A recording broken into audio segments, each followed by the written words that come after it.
Es cierto aquello que escuché muchas veces: solo con el pasado se forja el porvenir. Años atrás, bueno, tal vez más de 60, nos sentamos en estos mismos bancos del Prado, inquietos, con nuestro sueño juvenil de convertirnos en locutores. Desde que surgió el fenómeno de la radio, Cienfuegos tuvo grandes voces. Ese fue el principal motivo que buscáramos para imitarlos. Y por embullo o simpatía, por dominar la palabra hablada, matriculé en la Escuela de Locutores Miguel Buendía de Cienfuegos. Escuela de Locutores Miguel Buendía de Cienfuegos. Se decidió que la escuela se llamaría Miguel Buendía, en homenaje y recordación de un buen locutor que hubo también en Cienfuegos y que era conocido. Y entonces se pensó que bueno, era un buen nombre para la escuela ese de Miguel Buendía. Fue un excelente locutor de los años 40, 30, 40 fundamentalmente, porque ya en los 50 no era muy conocido.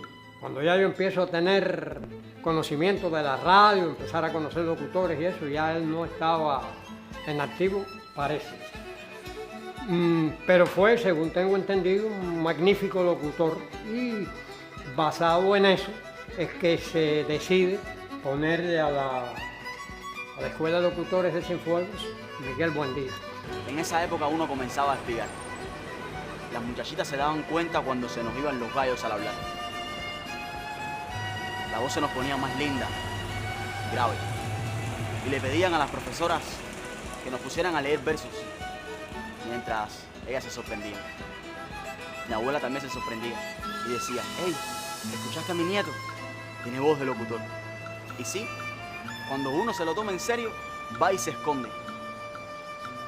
Y se pone a leer en voz alta, articulando cada una de las palabras mientras va leyendo de corrido el periódico. Ese es el mejor ejercicio que puedes hacer. Déjame decirte que en Cienfuegos había un movimiento radial muy fuerte. Aquí habían, al triunfo de la Revolución, 4 emisoras de radio. Estaba Radio Cienfuegos, ahí en Prado y Argüelles, Radio Tiempo en Prado y San Carlos, y La Onda, y una emisora musical que no transmitía anuncios, sino era todo música muy parecida a Radio Enciclopedia, también en el mismo edificio de Radio Tiempo. Y estaba Radio Popular en los altos de la Tertulia, lo que luego fue la Canastilla. Entonces yo desde niño me vinculé, conocí a Carlos de la Paz, conocí a Félix Puerto Muñiz, y al triunfo de la Revolución, prácticamente en los primeros meses de la Revolución, pues me entero de la fundación de la Escuela de Locutores Miguel Buendía. En los primeros tiempos, muy poco tiempo, estuvo aquí en Santa Clara y Prado. Ahí hicimos la matrícula, ahí más o menos se le dio cuerpo a aquella idea, y después pasamos acá a lo que fue la normal de Kindergarten, donde luego estuvo el Mandarín muchos años. Desde muchacho me gustó el problema de la radio, la locución, y tú sabes que la gente, bueno, cuando uno entra en la pubertad, que empieza a cambiar la voz, pues la gente dice: no, tiene una voz bonita, oye, tiene voz de locutor.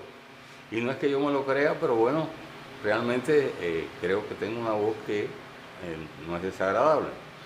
Y entonces ya había estuve como dirigente estudiantil, y en esa etapa pues tuvimos que hacer 2 programas.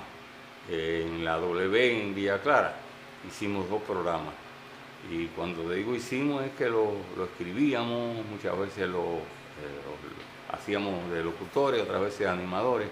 Uno se llamaba Estudiantes de Hoy y el otro era Pro Judite. El Pro Judite era los domingos, un programa de participación en los estudios, programa Juventud Divino Tesoro, Pro Judite. Y entonces para los estudiantes aquello era, bueno, una algarabía, un pasar el rato muy bien los domingos por la tarde en los estudios de la W en Santa Clara. Bueno, ya tenía todos esos antecedentes. Después aquí había un centro, se llamaba el Centro Polivalente, mi esposa trabajaba en él, y una de sus tareas fue crear un programa también Y bueno, hicimos ese programa aquí en Radio Ciudad del Mar, que en aquel momento creo que era Radio Tiempo. Y bueno, me gustaba mucho aquello. Rompa lo que se rompa, se arregla con Soltimix. Asistíamos en aquellos años al fin de la radio comercial. Aún así, hay que aprender a hacer de todo, desde noticiarios, programas variados y musicales, entrevistas, uno de los géneros más difíciles, y también asimilar la técnica feriada de los comerciales. Recuerdo aquel con el que me tocó evaluarme. Arroz Honchi, chi que crece, chi que te gustará. Las clases que se daban en la escuela eran el reflejo, ¿no?, de aquella radio comercial, porque era muy al principio de la revolución. Te estoy hablando de los primeros 6 meses de la revolución. Hasta ese momento nada había cambiado en ese sentido. Y entonces nos instruían mucho sobre cómo debíamos leer las noticias, cómo se debían decir los anuncios. Los profesores que teníamos era por amor al arte. O sea, ahí nadie cobraba nada. Ni pagábamos ni cobrábamos. Hacíamos actividades, pero bueno, esas actividades eran sencillamente porque teníamos el deseo, el interés, la motivación por aquello. Y creo que el grupo era muy bueno, te digo, en el sentido de que aunque no se hizo una selección, pero a pesar de eso se fueron decantando aquellos que veían que no tenían posibilidades. Y creo que las voces que habían allí eran buenas y la locución que hacía era buena. Muchos fueron los profesores que se sumaron al noble empeño de formar locutores de radio en aquella escuela Miguel Buendía de Cienfuegos. Carlos de la Paz nos daba sobre la técnica de cómo se debía leer las noticias. Humberto Duarte Jiménez nos daba improvisación. Manuel Varela Pérez nos daba español, sobre todo muchos sinónimos. Muchos sinónimos, se trabajaba mucho con el sinónimo. Y habían otros locutores que también formaban parte del cuerpo, ¿no?, de profesores. Recuerdo a Mirete, Adán Ross también estuvo por ahí.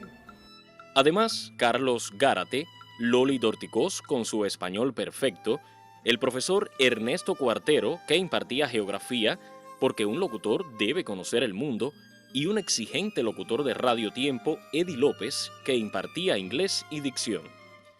También descollaron como buenos maestros Félix Puerto, Felipe Lanier y Antonio Mirete, entre otros. Una noche de clase, no hubo clase esa noche, y yo me siento solo, sobre las 9:15 de la noche, a las 10, en un banco frente a la escuela.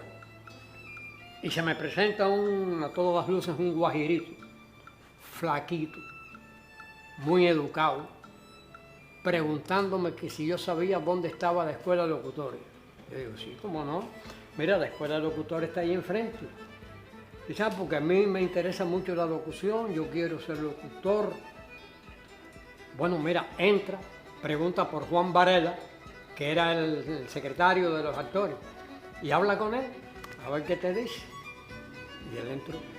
Parece que habló con Varela, Varela le dijo, mira, ya la matrícula está cerrada, pero ven como oyente para que participes de las clases. Bueno, ese personaje del cual te hablo no era otro que Humberto Albanés López, un locutor de larga trayectoria, muy talentoso y que todos queremos muchísimo. Desde que surgió la escuela, las clases las impartíamos por diferentes sitios, excepto las prácticas con micrófono. Esas las hacíamos en Radio Cienfuegos.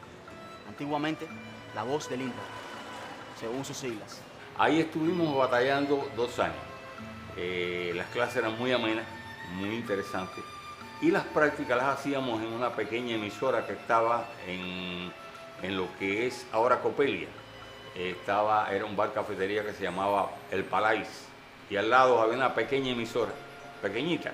Y ahí era donde hacíamos las prácticas. La escuela luchó muchos años por oficializarse, pero como te digo, que ya el Ministerio de Educación el Ministerio de Comunicación dejó de existir, ya aquello murió.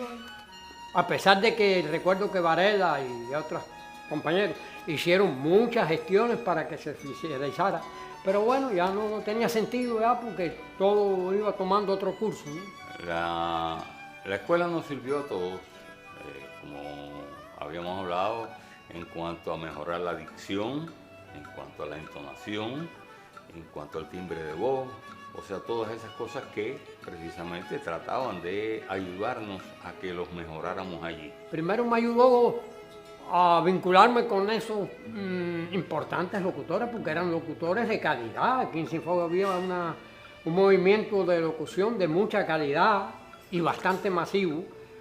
Y bueno, me sirvió, entre otras cosas, en mi vida profesional a perder el miedo escénico, a preocuparme por la dicción, a una serie de cuestiones que me fueron muy útiles luego en el teatro. Acabada la escuela, adiós ilusión. Pero me quedó el aquello de haber aprendido a hablar correctamente y de conocer el mundo a través de las noticias. Y de que las personas por la calle me recordaran a mi abuela continuamente cuando me decía: ¿tienes voz de locutor?